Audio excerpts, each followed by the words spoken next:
Hey there, all you ghouls and goblins. Radio 85.9 proudly presents Horror Zoid with your hosts, Stevie Scares and Natalie Nightmare, talking all things horror from the 80s, 90s, and today.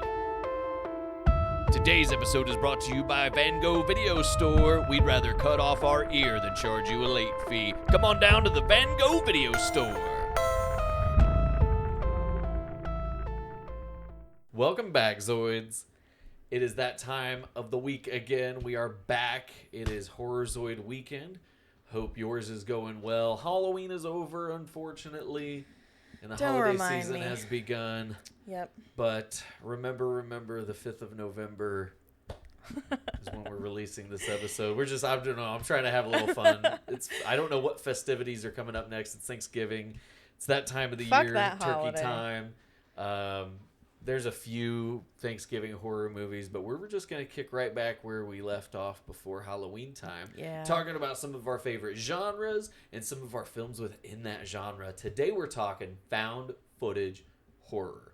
And before we get into found footage horror, remember, leave us a review wherever you listen to your podcasts. Those reviews are going to help elevate us and push us to where we hope to be with this and keep it going. We want to reach more people. 100%. And I forgot to introduce us. I'm Stevie Scares. And I'm Natalie Nightmare. And we're all over the place because we're really excited. Found footage horror is actually one of our favorite genres. You'll see we have some of our favorite films. Two of our favorite franchises alone fall within this genre. So this is, definitely one that we're super excited about. So forgive us for being a little scatterbrained, a little all over the place. It's been a long week, guys. Been a long week. We're happy that it's shit the weekend. happens, yeah. We're ready for horror movies, and of course, if you're a football fan like me, football's on this weekend too. So hopefully you make time for us in your busy weekend of relaxation and enjoyment, but we hope to be a part of that enjoyment. So found footage horror, great genre for today, great to get us into the fall time, because a lot of these are very kind of autumny when you think about they it. are. I feel like and maybe that's just because the spooky movie season, you watch this shit. But even, just the vibes. Some of them don't even take place on Halloween. Most of them don't, really. But they do. They feel like this perfect time of year to watch found footage. Absolutely. It's found footage, I think it just goes hand in hand with that kind of, the fall aesthetic just really goes well with it. Not only is it spooky, but it's just gorgeous. Like, how many times have we been out driving this season? Oh, God, and we comment when the leaves are beautiful and the trees are beautiful and just everything just works in perfect harmony for this gorgeous aesthetic that is it's autumn. The best seasonal color palette for viewing.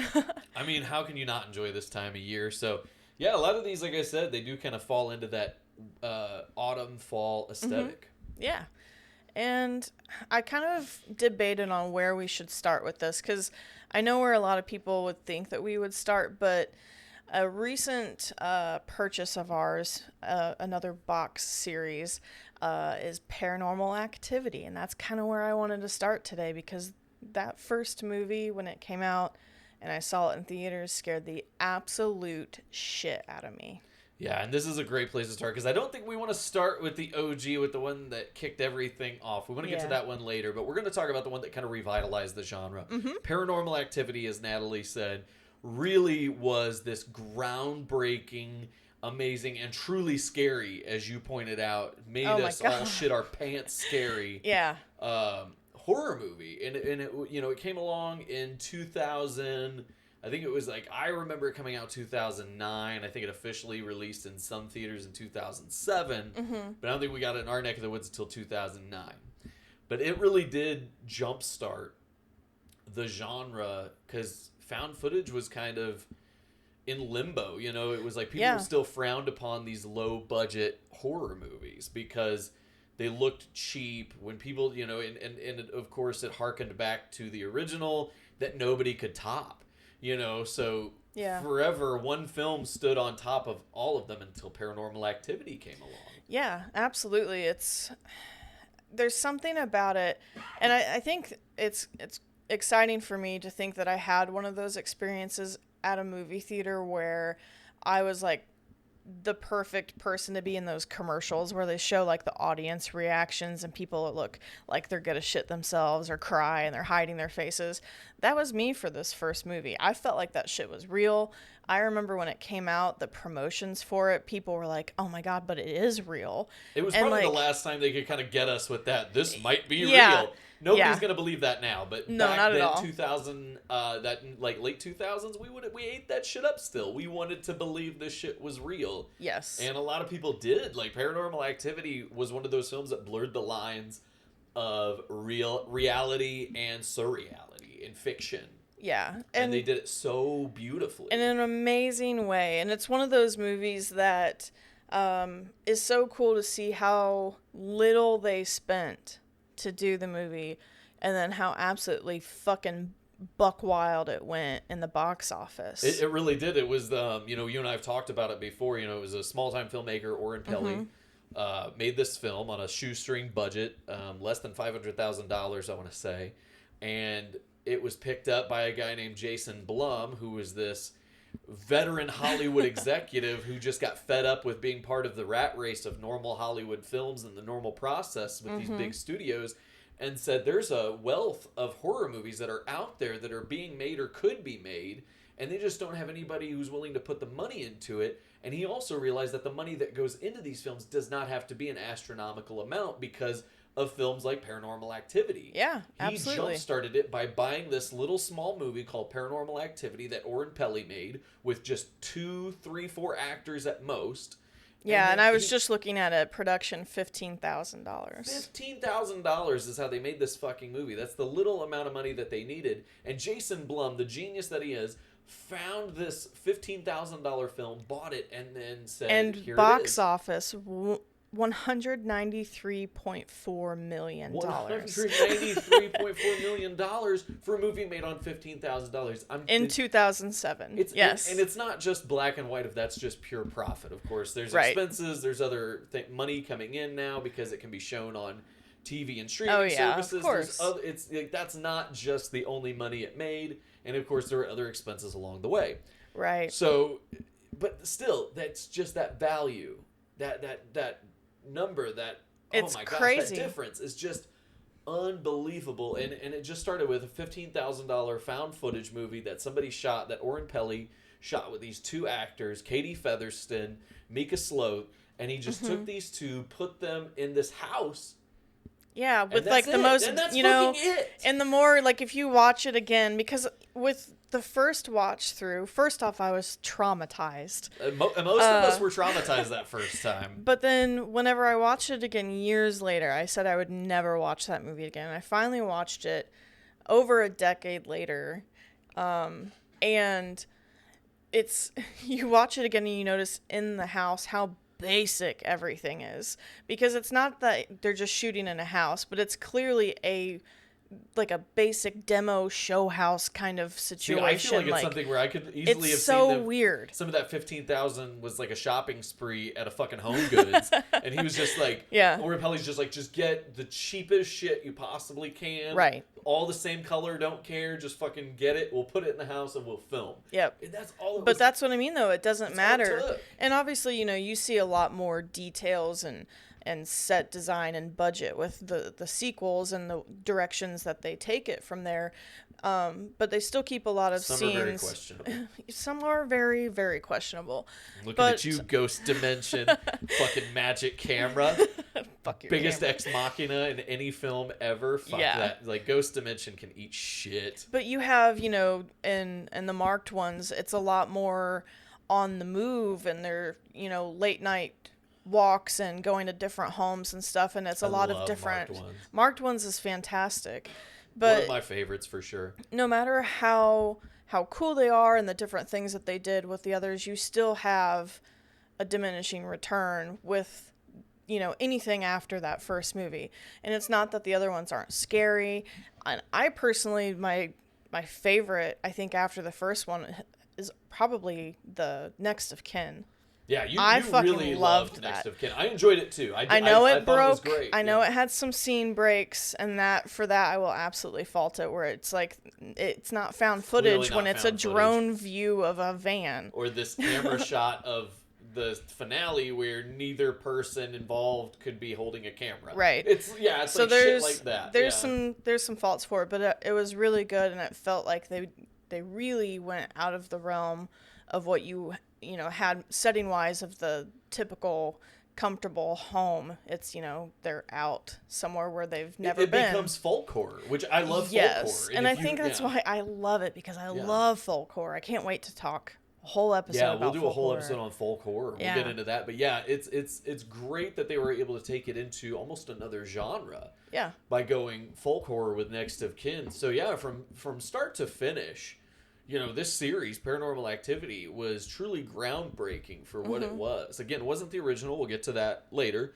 But it was one that, again, revitalized the genre and really gave new breath to this kind of style of film and showed studios that there is money to be made in found footage. Absolutely. You don't just have to be a story about a witch in Maryland to make fucking money, and they exactly. fucking saw it. So yep. Kudos to Paranormal Activity, Oren Peli, Jason Blum, everybody involved. They started a fucking revolution. Yeah. And speaking of a revolution, the next film we're going to talk about is another franchise and a series kicked off a revolution with anthology found footage horror. Yeah. And that's the VHS series. Hell yeah. VHS. We love these fucking movies. Yeah, one of our favorites. Every time there's a new VHS movie, we are gathered around the fire, ready to watch it. Yes. We recently just had VHS 99. Yep, VHS 99, to the Shudder, newest one. Mm-hmm. And we ate it up. Oh yeah, real fast. We loved it. We loved it. I think I've seen some mixed reviews on it, but yeah, it's I enjoyed VHS 99 a lot. I think they had some great directors on board this time. Oh yeah, and I think they delivered some segments. It was really unexpected what they're able to deliver with 99. But 99 is the most recent one. The franchise kicked off, and I want to say 2012. Yes. It was a huge, just came out of nowhere kind of film, because it's like you had these directors, these horror directors, young aspiring directors, who all teamed together and banded together and said, we're going to put together our own anthology film with found footage. And it was brilliant the way it was accomplished. I know on that first VHS movie, one of the ones I think people will recognize was the group Radio Silence, two of whom, Matt Bettinelli-Olpin and Tyler Gillette, are the directors of Ready or Not and the new Scream film. So we've already got some heavy hitters coming out of that. David Bruckner was in on one of those earlier ones too. He just directed the new Hellraiser. Yep. So you can see there that some of these directors at the time were kind of establishing themselves, but have since gone on to huge, impressive things. Yeah, very much so. But I mean, even I feel like if a short, that you have in these anthologies can still pack such a punch that my memories of them are so visceral, it shows, an amazing director, in my opinion, because it is, you have this smaller bit of time to really make an impact, and they do it so well. No, you're absolutely right. It to me, it seems like it would be more difficult to tell a convincing story in, sometimes it's only 15 minutes that these guys have in these series. And it's harder to squeeze a 3-act structure into that small amount of time. Right. Like, kudos to them for being able to do that. A lot of these guys and girls have proven that they can tell a story in a full, 90 minutes to 2 hours. But try squeezing that into this little amount of time and share the spotlight with some of your fellow auteurs that are out there. Absolutely, because I mean, with the first video that you get in the first VHS movie, the Amateur Night, one of my favorites. I mean, it was so popular that it got its own spin-off full movie called Siren, which it is not found footage, but it gives this cool origin to the creature of that short, which is this kind of succubus vampire girl. Who's played face by one of our favorites, Hannah Fierman. Hell yeah, Hannah, you are fucking awesome. She is one of our most badass horror movie chicks. Like, she's not a fine old girl, she's not a heroine. She's getting to be a scream queen though, because she's kicking ass in the horror genre. But yeah, she's terrific. That segment, of course, directed by David Bruckner, again, who just recently directed Hellraiser. So right out of the gate, first segment of the first film, you've already got some impressive quality with that succubus Yeah. short film. You already knew what you were in store for after Oh that yeah, first one. I remember it. I probably saw it maybe a couple months after it came out, but I know I saw it the year it came out. And I remember when the first time I sat down, like watching it, you get the whole like narrative with the overlying story in the movie. But even from that, you're kind of put on edge. But then you see this first video, and it's so weird and taboo because you're watching it through these camera on the guy's like glasses lens. Right. And you're like, ew, I just feel like I shouldn't be watching this. You feel like you're on the dark web You see watching the stuff shit. over his shoulder Right. as he's watching this. Oh god, And yeah. it's so fucking It feels creepy. voyeuristic. You're right. It does, and a lot of them do, especially in the first movie. But they were so scary. Like I remember actually watching that movie, and I just kind of had to take a breath at the end because I'm like, I felt like I just watched a bunch of shit I shouldn't have watched. Oh yeah, the first one had the one with the guy and the girl who were like Skyping. Yes. Yeah, there's something wrong with Emily, I think is what it's called. Yeah, it's Emily, Skyping, and she's got these weird things happening in her home. She believes it's a haunted house. Yeah, but it's actually like little fucking alien kids, and she's got weird implants in her body. Right, and her boyfriend the whole time was like a part of the experiment. Part of it. And he was like a surgeon, right? And he would cut her open and remove like alien babies and shit. Shit's It's fucking so wild. fucking wild. Like that is what you get from the get-go with VHS. Yes. And then of course in VHS 2 you get one of my absolute favorite segments. A Ride in the Park by Eduardo Sanchez. That in VHS 2 might be one of the most impactful moments of film packed into that short period of time. Yeah. Because it's such a beautiful story. You get the guy on the phone with his fiance, and he's got big things on the horizon. It's a very touching story. But then he is attacked on a bike ride by fucking zombies. And then he's turned into a zombie. And we follow him as a zombie with because his little he was, bike GoPro right, because helmet. he had his GoPro on his bike going. And that starts and kicks off just this wild ride for like, what was, again, like no more than 15 to 20 minutes was this segment. But it's the way it's filmed, because you actually get a zombie POV, and like you can kind of see like part of his POV. Oh my god, That's our next t-shirt idea. and but you see him running, and like they like crash a birthday party like in the park, and there's zombies, and like there's all of this weird interaction, and a dad turns into a weird survivalist all of a sudden. It's so fucking nuts, man. It's insane. And like I said, I kept noting the director, Eduardo Sanchez, who is no stranger to found footage. Eduardo Sanchez is the director, one of the directors of the original Blair Witch Project. So that, again, so you got VHS 1 packing what we've already talked about, VHS 2 bringing more heavy hitters. Those two movies really set up some amazing stuff, but then unfortunately we got viral. Which I don't know, I felt like this movie started strong and then it just fell flat, and I feel like that's probably why most people are disappointed with it. There's some highlights, but a lot of lowlights, unfortunately, with this one. And main thing is, I think that people did not like was the overarching narrative strayed too much into supernatural, whereas the other main narratives touched upon supernatural, but it was always just it was always left ambiguous, whereas this one was just straight up like, nope. There was just a lot of weird stuff going on in that one, and then you only got like 3, I think, shorts in the movie. It was a weirdly paced VHS. But then you get the next one. You get 94. Yes, finally. So Shudder steps in, thankfully. Yes, gets the rights to the VHS franchise at that point, and does the unimaginable, the unthinkable, and brings out VHS 94. Right. And VHS 94 kicked all kinds of ass. And there's a specific short with a specific creature that has like a fucking cult following now. Yeah. Hail Rotma. Hail Rotma. Hail Rotma. And it was an awesome comeback. But honestly, we kind of talked about it a little bit before the show, has what we agree to probably be our favorite of all of them, which is called The Empty Wake. Yeah, The Empty Wake is terrifying. as it stands right now, might be my favorite short in VHS history. Yeah. And this one is directed by Simon Barrett, but you have a funeral home for the setting, so of course you're immediately uncomfortable. And then it's this really bizarre funeral that for some reason the showing is like at fucking 9 or 10 o'clock at night.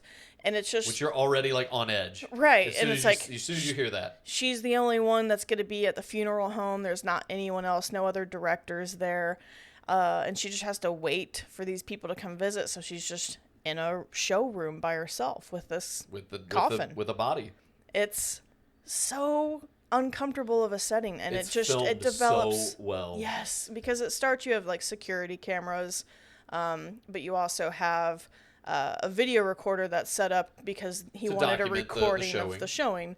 And so you just have those different POVs, but you get, your thunderstorm action, and it sets you on edge more, and then there's noises. The power goes out. And it's a lot of horror tropes, but at the same time, it's done so well and so effectively well. Yes. that you don't even think about them being a trope. You're just terrified because it is truly scary. It is. Being alone with a dead body in a funeral home. And I think it's one of those things, I don't know, like as a kid, that was one of those irrational fears that I always had, was that I'm going to end up in a 100% home alone with a dead body.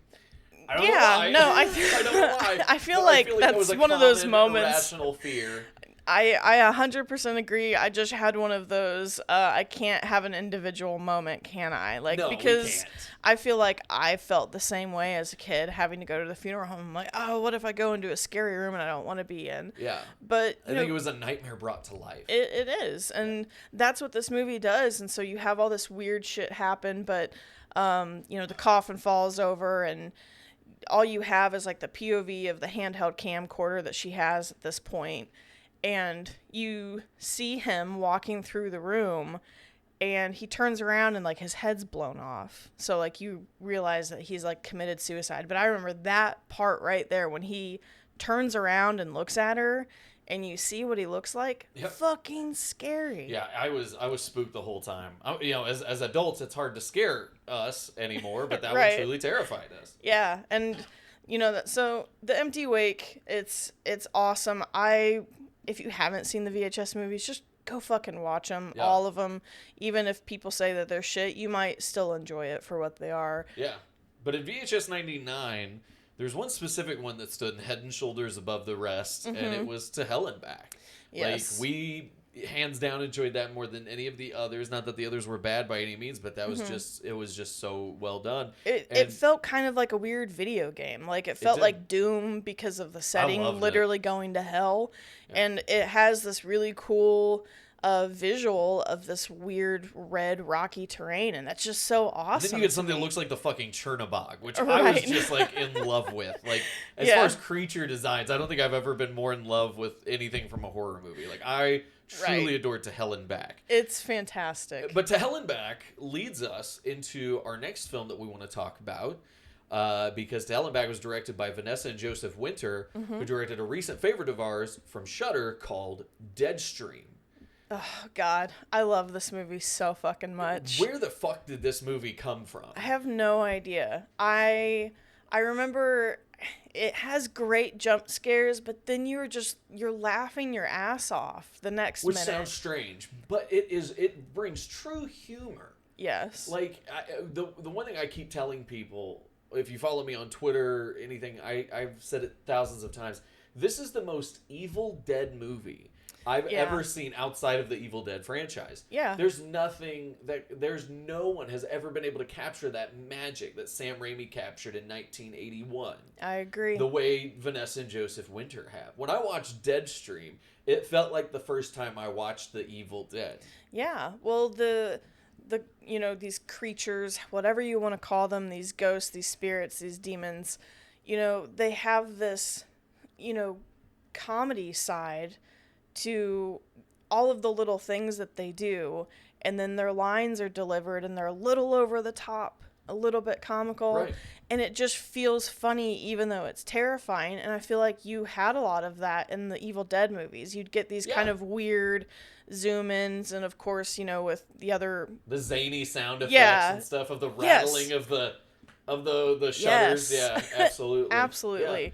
Yeah. But Deadstream brings that, which I Yeah. think in Sam Raimi would probably be the first to tell you that Evil Dead took that from all the old horror movies that Sam Raimi and Bruce Campbell grew up with, and they just tried to replicate that the best they could, and plus they were working on a shoestring budget, Right. which you can tell Deadstream also, a common theme with these found footage movies is they're all made on a relatively small budget. Mm-hmm. Yet again, just another one of those kind of simple settings of a weird old abandoned house that's in the woods, so then you don't have to furnish it or make it really look nice. But it's brought into the 21st century. Yeah.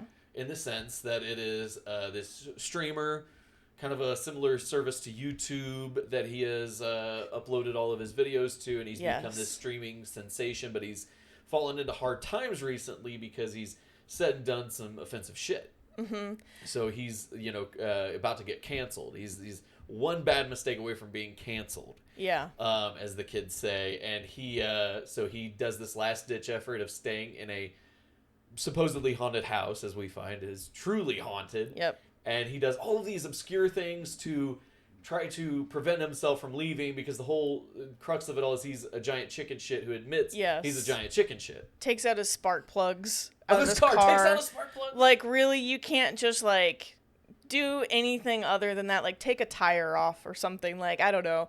But he it's not that he just takes the spark plugs out, but he throws them in the woods.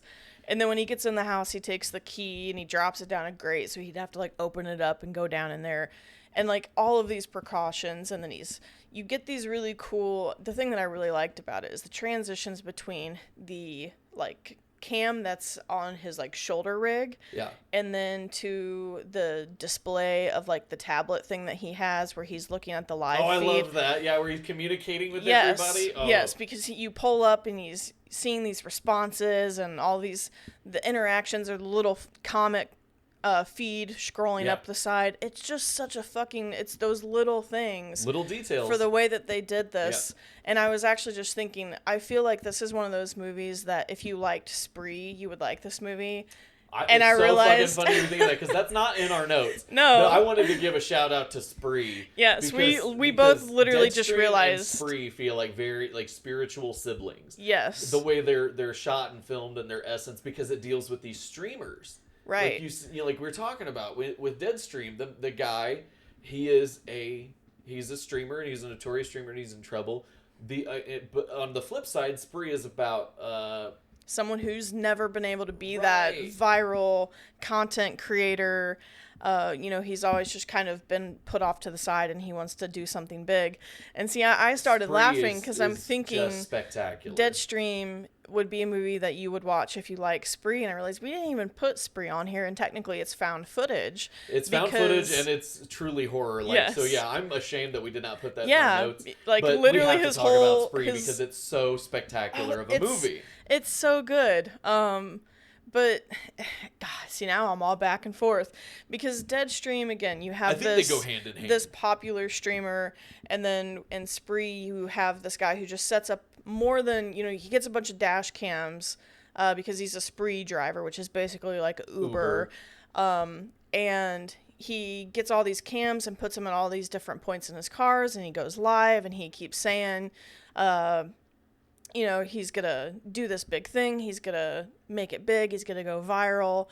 He even has his hashtag he's trying to get trending. Oh my gosh. Hashtag Kurtzworld. Hashtag Kurtzworld. Yes. To this day, after watching that movie, anytime we are out in public and we're taking pictures of ourselves, we always stop and pose and go, "What's up, guys? Welcome to Kurtzworld."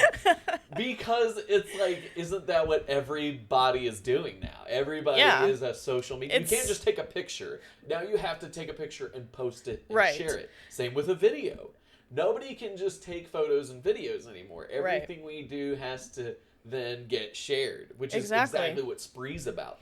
It's about sharing everything, to the point where now we have a Spree killer. Right. He's not a serial killer. He's the Spree killer. Mm-hmm. Another beautiful, rose on everything is that name and how just fitting it is. Yeah. But he's Spree killer. Would of course document this. Why wouldn't you? Right. Why wouldn't you, if you're going for that level of infamy of this kind of act of killing people? Yeah. So it's a beautiful, beautiful movie that really explains even today. I mean, this movie was made quite a few years ago. Yeah, and And I it feel like still that's resonates why now. they pair so well, because Deadstream kind of has a lot of tongue in cheek with the like YouTuber apology video kind of guys. Because Oh, there's yeah. even moments in the movie where they're like mentioning his shitty apology video, and it's like, how many times has there been that kind of drama bullshit that, you know, there are these people that we watch their videos, or Shane Dawson. right, God, how many Jeffree Star, how many apology videos have James those guys Charles, done? all Yes. these guys. Yeah, if I see another girls, fucking all of them. if I see another fucking apology video from any of these social media people, I'm like, this is like your 12th one. Just Right. stop at this point. But that's how Deadstream feels. That is exactly it's how this it guy feels. trying to get back on top. This and is his 15th apology. he's got like an energy drink sponsor, and he's Yeah. like, you know, you can tell he's really down on his luck, and it's bizarre because they really both show how desperate people can be for the attention of the internet. And you know, it's funny as we sit here in our living room recording a podcast that we want all of you to That's what I'm saying. listen We're not to. excluded from that. No, of course. We want every moment documented too. To go follow us on TikTok at Horrorzoid Pod, yo. Yeah, We're exactly. documenting our shit. What's up, guys? Selfless Welcome plug. to Kurt's World. Welcome to Zoids World. So yeah, that's what we're doing. So we yes, get that going. Spree and Deadstream. I know we kind of went off track because we both had the Spree realization there, but they're both fantastic, and Deadstream's phenomenal. Again, Yeah. can't recommend that one enough. But as we reach the halfway point here, I think it's a fitting time to talk about the ultimate found footage movie, the one that started it all, the originator, the Blair Witch Project. Hell yeah. So 1999, we were not only introduced to, you know, this new genre of horror in found footage, but we were told that it was real. Yeah. That's not a joke. We were told that this was like basically a fucking snuff film. Yeah. And we all ate that shit up. Yeah. And that's what's hilarious. This was a Marketing on point. marketing on point. This was a pop culture phenomenon. And I know we've talked It about was. other I pop culture remember phenomenon hearing movie. I remember hearing people in school that were like, they would talk about it like it was like The Ring, you know, like, oh, I can't watch that. Right. Like, something bad's gonna happen to me if I watch Blair Witch Project. And there were these people that were legitimately scared to watch it, and I just was like, I want to fucking wanted see to this see shit. it. I wanted to see it. Yeah. Yeah, and then I was obsessed, and I draw a little symbol all over my notebooks. Like, yeah, it's funny. We were the kids. That's why we're doing a horror podcast here in 2022. We were the kids who, when Yeah. everybody else was like, "That's too scary. I don't want to see it." Natalie was like, "I want to watch it." Meanwhile, I was like, "It's too scary, but I want to watch." So, you know, we were like these weird little kids who were fascinated with horror. This was something that totally jump started us as youths loving horror movies. It Yeah. was the terrific. It came along just at the right time for It did. each of us. and it's beautiful, and it's forever and ever just this amazing phenomenon, because it's a movie that doesn't really show you shit. Nothing fucking happens in this movie. Like, I cannot stress that enough. If you're looking for a movie that you can show people of all ages, show them fucking Blair Witch Project. You're like, what? No. Yes. Because nothing fucking happens. But- it's a bunch of people camping. But everything that needs to happen happens. And that makes perfect sense to me the way you say that. But yes, it's one of those ones where, like, we're joking here, but nothing happens. But they build the tension so fucking well in this So movie. well. I don't think I've ever seen tension built so well between three actors, because that's all you've got. And is- also the fact that they just had to be real. Like, even down to the, you know, the very minimal characters and extras in the movie where they're interviewing people in the town. You know, these other people that just, everyone felt so Authentic. real Yeah. and authentic. Yes, it's perfect. And so just from the get-go of them going to these interviews and stuff, and then they start their hike through the woods, it builds this kind of unease. It's funny you say that you talk about the interviews, because I remember being a kid not knowing shit about horror movies, but I remember seeing that as, like, they're talking about being a kid, they're talking about the witch and then the killer and how he made him face the wall and shit, and I'm like, that's gonna be important, you know what I mean? Like, you're just like, that's like, even as, like, my young mind could wrap my head around that horror plot. So Yeah. it's one of those ones that's not too heady, it's not too sophisticated, it's not too elevated horror. Right. It was just simple, straightforward. You know what you're getting, Yeah. and but then again, you don't know what you're getting. That's what's beautiful about it. Yeah. Is you think you know exactly where it's headed, and it smacks you upside the head. Yeah, exactly. Because there's so many weird little things. Just the sounds that you get in the movie. There's the scene that sounds, really yes. scared the shit out of me is when they kind of hear the weird, like, kid Yep. type voices in the woods. And nothing is more terrifying, which is odd because we hiked and camped a lot as a kid, and I spent many nights in tents. But the thing that is so scary about that is just thinking that you're out in the middle of the woods and all you have is this like thin piece of fabric between you and whatever is giggling in the woods. Right. And that's so fucking scary because it's not safe. Like, tents are freaky. And so whenever you hear these sounds or there's rustling and then they wake up and there's the scene where there's just like the teeth that's like in the little pile of twigs and leaves. Just those little tiny things. That's all that they needed to show us or let us hear. And we've put ourselves into our own little hole of terror because your mind is putting the pieces together for you. It's one of the best examples of letting the audience imagine something that's more terrifying than anything you could create with special effects. And of course they had no money, of course, so they couldn't show anything. So they had to rely on their storytelling ability, their, and just their beautiful way of setting up these scenes to have the most tension and the most terror and just this awful vibe.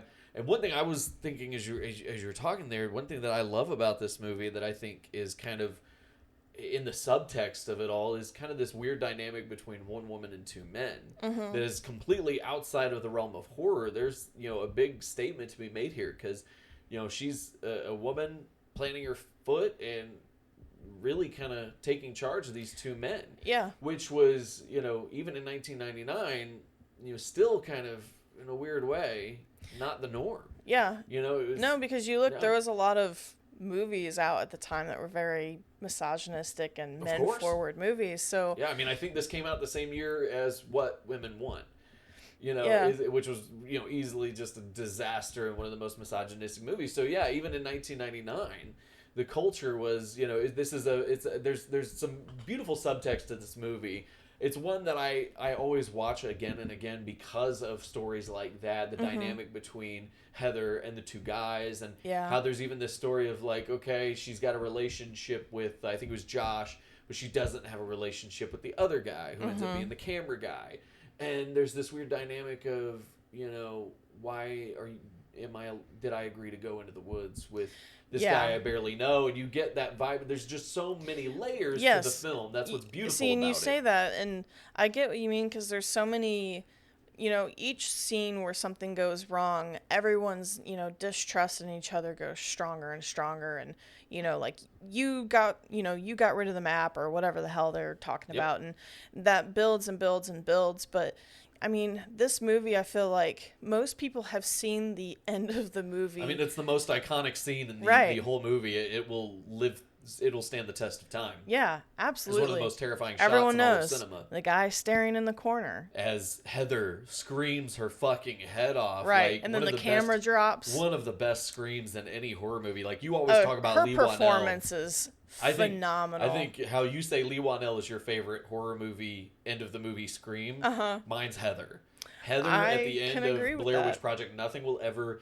That was the most blood-curdling thing I remember hearing as a kid was her scream as the guy is staring at the wall. Oh, yeah. And I'm just... It's terrifying. It's a very good one. I cannot believe how scary that fucking movie is, considering nothing fucking happens. Yep, you still don't see shit. You still don't see jack shit at the end of it, but you're scared shitless. You were scared out of your mind out of a movie where nothing happened. Which just made us all realize we're the biggest giant chicken shits in the world, and we love horror. Yes. That's why this movie was such an awakening for all of us. Absolutely. And I mean, I know that there's a sequel and even like a reboot or remake. I don't know exactly which. Requel, legacy sequel, sequel, whatever we're calling it now. And that one you and I haven't actually watched yet. But no, I haven't watched the new one. I think maybe in the second movie they actually show something that looks like what the Blair Witch is supposed to be. I feel like I remember an image on the internet somewhere, but it's been way too long since I've seen that Book movie. of Shadows, no, pass. See, you can skip it. I think that's one of those. I see people that really love it, and then the majority of people hate it. But there's people that love it, and if you like it, that's all right. Because if you were like us and you grew up as a teen in the early 2000s, then you'll have an appreciation for it that way. Other than that, shit. Yeah. It is shite. I just don't remember anything As far as I'm concerned, Blair Witch Project 1999, that's the only one I've seen so far. It's the only one I can judge. Yep. But, so, because Blair Witch 2 never happened. Book of Shadows didn't happen. We'll just stick with the non-canonical. It's non-canonical. So, moving on to our next film. Yes. One that also revolutionized things, and we keep saying that, but the found footage genre has evolved so quickly. I mean, it's something that you're your hand is forced to evolve into something different. Yeah. Because then they're just going to be like, you guys just did Paranormal Activity. Right. And so it's like, you have to, make something for yourself. And you get another combination of like cell phone footage and hand cams and stuff in this. And, this is kind of one we were like, should we really talk about it? It is a lot more sci-fi. Yep. But I feel like the creatures themselves really pull it into that sci-fi horror area, that sweet spot. Of course, we're talking Cloverfield. Yes. But it is horror in my opinion, because to me, I was scared out of my wits when there's that scene down in the tunnels. Oh where my they're like, God. That was just absolute horror. There's like the medical opinion. tents up. Yeah. There's lights flashing, and you just hear the spurts. girl scream, and her fucking head explodes, but it's on the yeah. other side of the curtain, so you just see blood go everywhere. Yeah. The scene is amazing, and then you see the little tiny creatures come running out, attacking I love people. it. I think Cloverfield delivers some of the best horror. And then, again, creature feature, which is always horror. We always consider a good creature feature a horror movie. And, Clover is one of my favorite horror movie monsters of all time. Oh, yeah. I love the scene of her just thrashing around. I'll never forget the viral marketing. I was such a sucker for that shit. Oh, my God. Cloverfield's was off Cloverfield's viral marketing, it's one of those things, and I hate this will make me sound old, kids. You won't fucking understand it if you didn't live through it. Right. It was the right time and the right place to take advantage of millennials and social media, which was just burgeoning at the time. Yeah. And it totally did. That viral marketing hooked us. And then we get this beautiful found footage horror movie, creature feature, giant monster. It's a fucking Godzilla movie. It's a kaiju. Yeah, I mean, it's amazing what they were able to do from the moment they started promoting it to the minute that movie is over. It was one of the best experiences of a movie in my lifetime. I can't, that's the only thing I can say. Well, and there's something about, the sci-fi aspect of it, being this, alien invasion in a giant city, and there's big ones, but there's also little ones that like scuttle through the streets and attack people, and God knows what happens to them. You have all of these beautiful creatures. But it's so scary because you get this really good human element story from the get-go. It's a found footage movie that you're attached to these characters a little bit more than get attached to them. Some of the others, I feel like, because Paranormal Activity, you're like, okay, they're there, it's haunted, it's creepy, but you have this human element with the party and like the little arguments and stuff right in the get-go, the brothers, so you actually feel for them when shit starts happening to them. And it's a horrifying movie, but you talking about the marketing, we almost felt like this is a movie that we would watch and we're like, did this happen? Yeah. Like the aliens feel a little bit more based in reality. Like, I don't know how that makes sense to me, but no, I totally get what you're saying. It's like, it's not as far-fetched as some other sci-fi movies that are out there. And it kind of had to be because, again, found footage hadn't really gone here yet. Mm-hmm. This was, Blair Witch Project was 1999, started the found footage genre, unless we're not counting, of course, the VHS shit that happened in the 80s with stuff Right. like Sledgehammer and all that. Yeah. No, so with the found footage though in 1999, and then you fast forward to only 9 years, literally not even a decade yet, and you get this big budget sci-fi mega hit in Cloverfield with viral marketing and a giant sci-fi CGI kaiju that is one of the most beautiful designs I had seen at the time. Oh yeah, people love her. It was just, again, a perfect storm of everything to make Cloverfield come together. And again, for found footage, like, it blew our minds, like, what they were able to accomplish. So, yeah, Cloverfield definitely just a spectacle. And, Yeah. and the next movie we want to talk about kind of brought it back to reality, and even lower than reality. Ooh, Yeah, I see what you did subterranean. We're there. talking as above, So below. One of our favorite found footage movies. This that movie we've to me seen. is so fucking underrated. I absolutely love this movie. Yeah. When I see people talk about it, I get so excited because I really feel like it kind of just stays under the radar and more people need to see it. I'm surprised it doesn't get more love, because it Right. is something that I feel like it delivers everything. Like when you hear somebody complain about these movies that are coming out now, it doesn't have this or it needs more of this. As Above, So Below has all of that. Yeah, it's really cool. It's one of those where you get a really neat setting, which is, I think what's really creepy about it is that it takes place somewhere where we all know, which is the catacombs in Paris. So as you go through, the walls are just skeletons, basically. If you haven't seen those, just look up Paris catacombs and they're there. Yeah, it's a sight to behold. So having this like scientist who is a daughter of a scientist, basically looking for the Holy Grail, decides with all of her dad's studies She's that looking it's for the Sorcerer's Stone, Nicholas Flamel. Oh my God, It yes. got into some crazy Yeah. fantasy shit there, which is why I'm saying it's like it has something for everybody. It does, because Yeah. you also have one of, to me, the best jump scares, which I had the pleasure of seeing absolutely fucking get you, with the creepy little girl. Oh God, the creepy shit, the creepy people going through the tunnels in the catacombs. Fuck that! I'm It's already so scary. claustrophobic, so like it delivers a huge claustrophobic scare I was immediately. gonna say, see, because it's the scares for catacombs. everybody. Yeah, you've got supernatural, you've got fantasy, you've got just some A bit weird, of body horror. bit of body horror. The whole you can't who's the Agatha Christie, who's the killer kind of nonsense shit Yeah. going on too. There is and great special effects, great And visual crawling effects. like upside down into the right side up of the world at the end. Literally, yeah. Fucked me up. Yeah. They literally like go through hell. So it's really cool. I just fucking love this movie. It's scary. It's mostly like little head cams, I think. Like we rambled a lot there into what that movie is Yeah. about, but it's like we're not kidding. It's literally she's literally an archaeologist or a documentarian who is making a film about as she's trying to find the Holy Grail, and she puts a team together to go into the catacombs of Paris, and she finds a portal to hell, goes to hell, comes back, and the ending is literally they come out the other side. Yeah. Like I know we kind of ran through it there at a weird pace, but no, But that's it. You're just gonna have legitimately- to go watch the movie. You gotta see the movie to understand We're that not- fully. Like that, we literally summed up the movie the only way you fucking can. Other than that, you need to see it to believe it. There is Yeah. just some great, and it's psychological horror. It's like you said, it's body horror. It's supernatural. It's paranormal. It's fantasy. Yes. It is something for everybody. It is a beautiful movie. It is. and it does not get the respect that it deserves. I agree. It does not. Now, going to one that I think I've been super excited to talk about because one of my favorite lines to yell out is Yahtzee!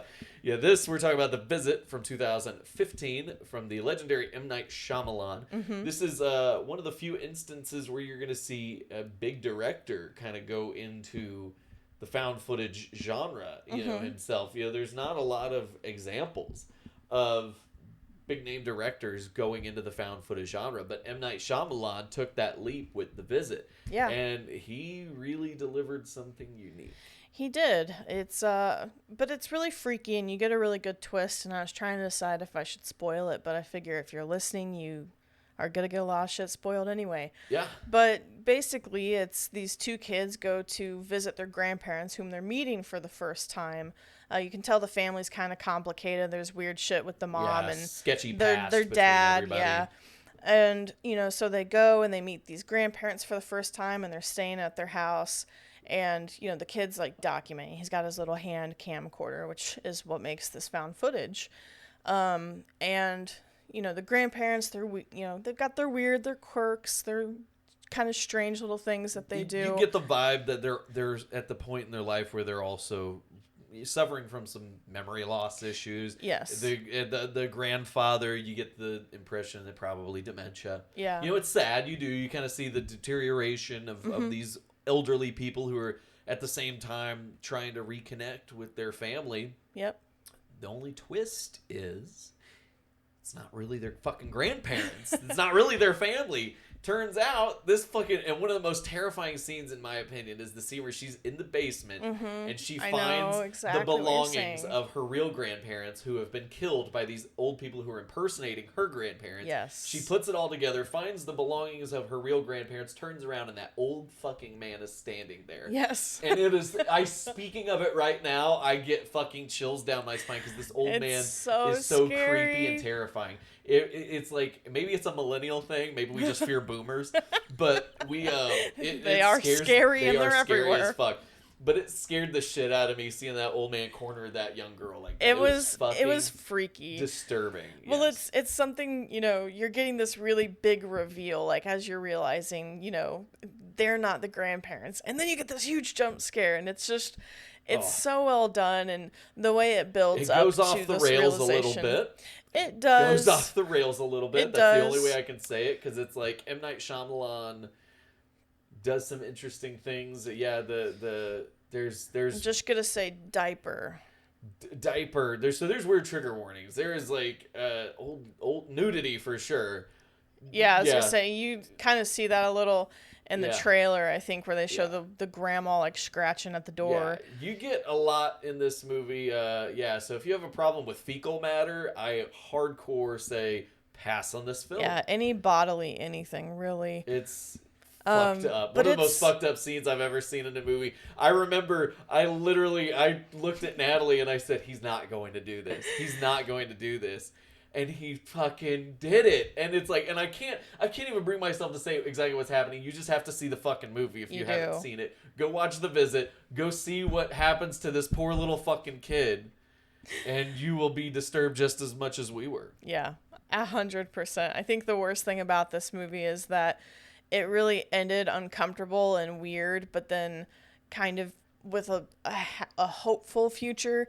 But then they do that weird part where the kid's rapping in the bedroom, and I'm like, there's no way they wouldn't still be absolutely like rocking back and forth with trauma. Are you kidding me? I would be on a grippy sock vacation at that point. Because they make it seem like it's a week later when he's recording, and I'm like, absolutely not. No, I wouldn't be in that state of mind at all. But yes, one theme that film touches upon is something that this next film touches upon as well, which is it spooky because it's something weird, paranormal, and supernatural, or are these poor old people just losing their mind? Right. And you kind of get a little bit of both with that, but you also get a little bit of both with The Taking of Deborah Logan. Absolutely phenomenal. This would be another of my underrated I need to boost list. Oh yeah, we're getting into the deep cuts, the B-sides here, guys. So stick with us, because The Taking of Deborah Logan. One I don't see anybody fucking talk about, but we're gonna talk about it. I see it very rarely because mentioned. We love it. But it's about this crew that is documenting the memory degradation of this woman, Deborah Logan, who is essentially an Alzheimer's patient. Her daughter has brought this film crew in to just document her mom's kind of just last final days with her memory, essentially. Yeah, and she before asked she her... just goes into a full deep dive of this Alzheimer's, just before it's too late, I guess. Exactly. It's it's almost like she wants to kind of get these memories, because there are these moments where she's really together and she's talking about all of these, things that she used to do or how she was. But then you see this weird kind of scary side, and it's like it takes it to another level, because it's almost like she's communicating with something, but no one else is. Yeah. Oh, well, it's beautiful because it's one of the films that I always look at films in three act structure. And the beginning sets everything up perfectly. We meet the crew, we meet Deborah, we meet her daughter, we meet everybody. We get the lay of the land. It feels very somber. And we get to kind of get the hints of her disease and her condition and what it's doing to her. Act 2 is where it's pure horror, in my opinion, because it blurs the lines of what is the Alzheimer's and what is supernatural. And that's like Act 2. The minute Act 2 kicks in, you're like, I don't know what the fuck is happening. Right. If this is real, if this is a condition, or if you start to question everything. It's one of those movies that really makes you like, I could see it being her condition, or I could see it being something fucking supernatural, paranormal, ghosts, whatever. Absolutely. No, I think you said that perfectly, because there's a scene that's really creepy to me where, and I think part of it too is, the actress, the way she changes her voice a lot in the movie. She like turns and says something about the window being open, like letting the air in or whatever, air out. And like her tone's really creepy and she turns really slow. And I was just like, from that point in that movie, I was like, I'm fucking terrified of what's going on here. She became super scary at that moment. Yeah. But then Act 3 is where you get completely bonkers. What the fuck am I watching? This has elevated into something I had no idea it could possibly be. Yes. And now the one thing I think if you do see anybody talk about the taking of Deborah Logan, it has been memed actually, I think, is the scene of Deborah Logan completely just inhuman state, unhinges her jaw and just swallows this human being. A whole human being. A whole human being. I remember seeing that, like, just a little snippet of that in some weird edit on, like, fucking YouTube or something. And was just like, what the fuck was that? Who was eating who? Right. And I was like, who was eating who? T-shirt idea. And I wanted to find what it was, and it wasn't for years, actually recently, probably in the last couple years that me and you saw this. I think we watched it on Tubi, maybe. Tubi! And another shout out for Tubi! Hell yeah. And we watched it, and we were like, and I saw that scene, and I was like, oh my fucking God. Like, after years, I'd finally found this movie, and that scene happens. When you add context to it, it's even more fucked up. Yeah. This poor little girl being absolutely a patient with a life-threatening disease, and then the ending where she's like, "Oh, I'm perfectly healed," or am I? The whole Michael Jackson Thriller ending, like the yes, because you also get like raising the dead soul of a serial killer kind of shit in this. Terrific, yeah. It's got a lot to it, and it's definitely up there. More people need to see this one. It's fucking awesome. I love Taking of Deborah Logan, and more people do need to see it. Speaking of more people need to see it, I don't think it gets more people need to see it than Creep and Creep 2. God, I love Mark Duplass. Mark Duplass has one of the most interesting careers I've ever seen because I knew him as a comic actor from The League, one of my favorite TV shows of all time, one of the funniest fucking TV shows I've ever seen. But he actually has a great background in horror. He was in The Lazarus Effect, if you've seen that movie. He produced and directed a TV show on HBO that was horror anthology style. And then he also Creep and Creep 2. Yes. And I think that is the peak of his horror career because it's truly one of the most bone-chilling performances between oh my God. both movies. Isolate them on their own or watch them together. You are going to get the absolute shit scared out of you when you look into the eyes of Mark Duplass. Yes, and Creep is one of those, as I think about it, is probably really up there for me. The way you talk about the scene and the strangers, where you see the intruder like walk in the back, there's no sound cue, she doesn't know he's there, and then he just walks away. There's a scene like that for me in Creep, where he appears and you see him through the little window of the front door of the guy's home, and then when the guy walks by, he's gone. Ugh. And it's so See, you say that, I thought you were gonna say scary. the part that fucking had me completely unnerved in the first movie was the scene where he goes to the front door and he's standing there and he's got the peach fuzz mask. Oh, the peach fuzz scene is one of the most uncomfortable fucking scenes in any film. I defy anybody to watch this and not cringe in your seat a little bit. It is so just fucking uncomfy. It's so fucking freaky. And the only reason I laugh, he's just wearing the mask and he's gyrating his hips. Yeah. And that alone I think I'm goosebumps talking about it. See, and it's funny that you're so creeped out about it, and I kind of laugh because I feel like the more I think about it, I think of shit I see on the internet with like memes with weird music and him doing that dance. And, but when you watch that movie, the scenes just never fail to creep you out, no matter how many times you watch it. And he carries that performance into the second movie perfectly, just in a kind of a different light, because you feel like you know how he's going to be or what he's going to do. And I think that's something the second movie did so well, is because we had no idea what all he could do until you see it. That's the thing. In the first movie, you don't know who he is. You don't know what he's about. You slowly, the mystery unravels, and then descends into pure chaos. And then you know who or what he's doing. And it ends with that beautiful scene. I'll just fucking say it because it's one of the best endings in horror movie history, in my opinion. And I know I'm heaping a lot of praise on this movie, but it deserves it. But this ending where Patrick Bryce, the director, also plays the lead character, sitting there on the bench, looking to meet him, and he shows up in the peach fuzz mask. He takes out the axe, and I think we've seen this shot in a million movies, but we've never seen them actually deliver. Yeah. And he just comes down with the axe and just splits his head open. Yeah. And it's just on a fucking park bench. And that's it. And that's it. And that's our ending. And it's just that fucking crazy to me. Mm-hmm. And then, so we get that ending, and we know what he's capable of, and then we get Creep 2. Yeah. Which, again, it takes up right where the first one leaves off. We know exactly who this guy is. Yeah. We know exactly what he's capable of. So now we immediately have that air of we know we can't trust him. Whereas in the first movie, it was, can we trust him? Now exactly. We know we can't. And then, he's creepy, and then it like goes full on, like you know what he is. So you go into the second movie knowing he's a serial killer, and then they do something that you don't expect, where he's wanting to document the fact that he's admitting he's a serial killer. Right. But this woman is just in total disbelief. She thinks he's a nut job who is, just saying all these things, and she's getting a fun video out of it. Yep. And it isn't until it's too late that she realizes that how threatening he is. And the scene in Creep 2 that I think gives me the most chills is in the hot tub. I think where he's just, because he has just, I don't know how Mark Duplass does it, but these cold, dead eyes. And you just, it's weird. Like, he captures the essence of a killer so well, in the sense that there's nothing behind his eyes. It's just soulless and dead. Yeah, it's like everything just floats out of him. He just like becomes empty.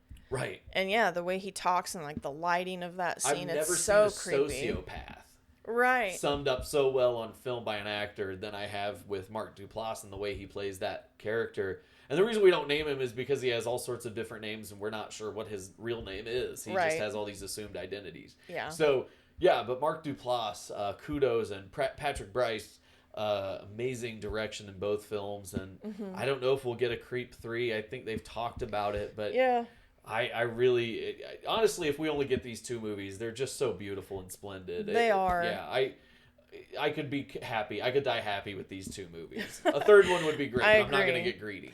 Yeah, and I mean, I think it's interesting though, because it's one of those, you don't want to push it too far to where you can't enjoy it. I don't want to force a sequel out of it. So yes, I would absolutely. If they were like, "Hey, Creep 3," I'd be like, "God, give me that shit. I need it now." Yeah. But Shut up and take my money. Right. But if they don't make it, I 100% agree. They're just a beautiful set of movies. I love both of them probably equally. I know there's so much great shit in the first one, but the fact that they do something so new with the second one to still make it fresh and feel interesting and not like it's just this, the same movie again. Well, let's give them credit too. Credit where credit's due. The woman in the second movie is totally the opposite of any horror movie chick. It's like she's total opposite of any final girl. Like she is, she's just like, this guy's fucking crazy. Right. She doesn't come in weak and leave strong. She comes in strong and leaves stronger. Right, because that's what she does. Is she goes into, have these different documentary setups to explore the like male behavior and like the relationship kind of stuff. And so she answers to these ads and things to get this kind of, you know, these different representations of men. So there's something really cool about that she goes in, you know, and she's just bold as fuck and doesn't. I would walk into that situation. I'd be fucking terrified. I'd get up and walk out. Oh yeah. I wouldn't put myself in that situation. But she's just like, okay. Yeah, these. It's funny. These main characters do the exact opposite of what I would do. But I know so many people who would be willing to do this, especially when you think about it's a paid gig and in a gig economy, you got to take them as they come, and it kind of exploits that ideal. To be honest with you, that really concept. Does. It's a movie that will look back on it like it could have only been made at this time. It just was lightning in a bottle. Absolutely. I truly feel like that it really will be looked back upon in that way. Yeah. We've had so much fun talking about found footage movies. Hell yeah. There are a few I do want to give some shout outs to. Those are the ones that we've seen and that we love.